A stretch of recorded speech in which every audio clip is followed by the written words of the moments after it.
नमस्कार मित्रांनो, मी यूट्यूबवर जो आपला अनवट वाट नावाचा चॅनल आहे त्या चॅनलवर तुम्हा सर्वांचे स्वागत करतो.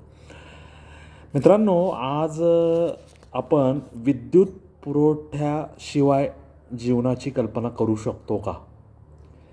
म्हणजे आपण मोबाईल चार्ज करतो, त्याच्यानंतर घरामध्ये दिवे, पंखे, फ्रीज या गोष्टी असतात, टी व्ही चालू असतो, त्याच्यानंतर शेतामध्ये पंप चालू असतात, कारखान्यांमध्ये विजेच्या साहाय्याने यंत्र चालतात. म्हणजे आपण विजेविना आयुष्याची कल्पना करू शकत नाही.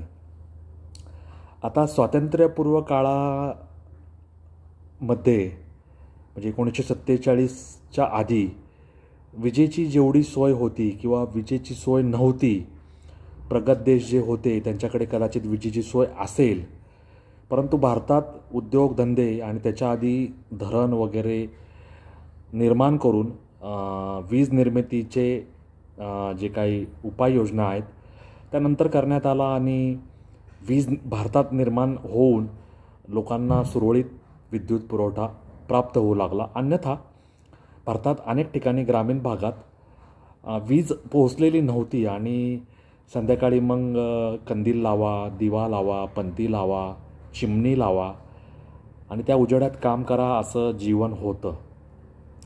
कालांतराने ही परिस्थिती बदलली. आज आपण 2025मध्ये जगत आहोत.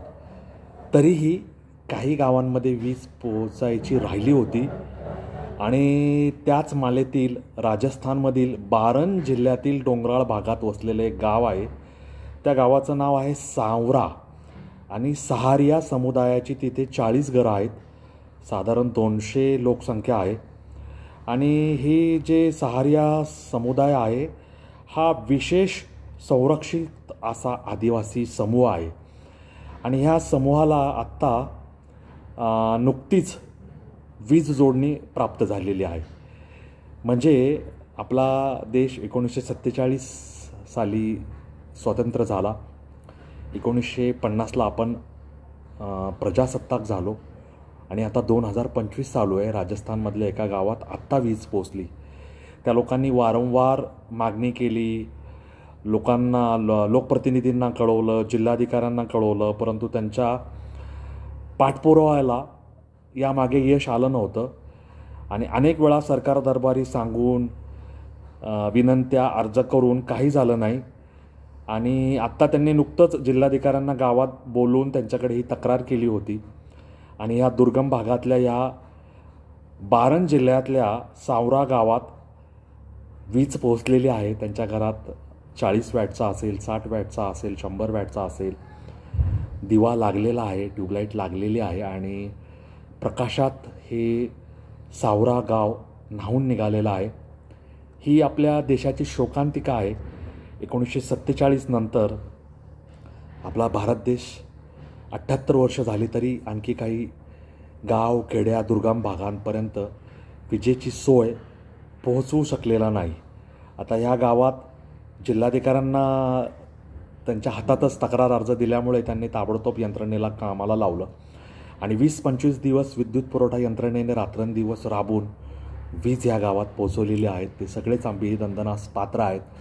परंतु स्वातंत्र्यानंतर 1947 नंतर 78 वर्षाचा कालखंड लोटल्यानंतर त्यांना ही वीज मिळाली आणि त्यांना इतके वर्ष वाट पाहावी लागली. कदाचित 2 पिढ्याही निघून गेल्या असतील या कालावधीत.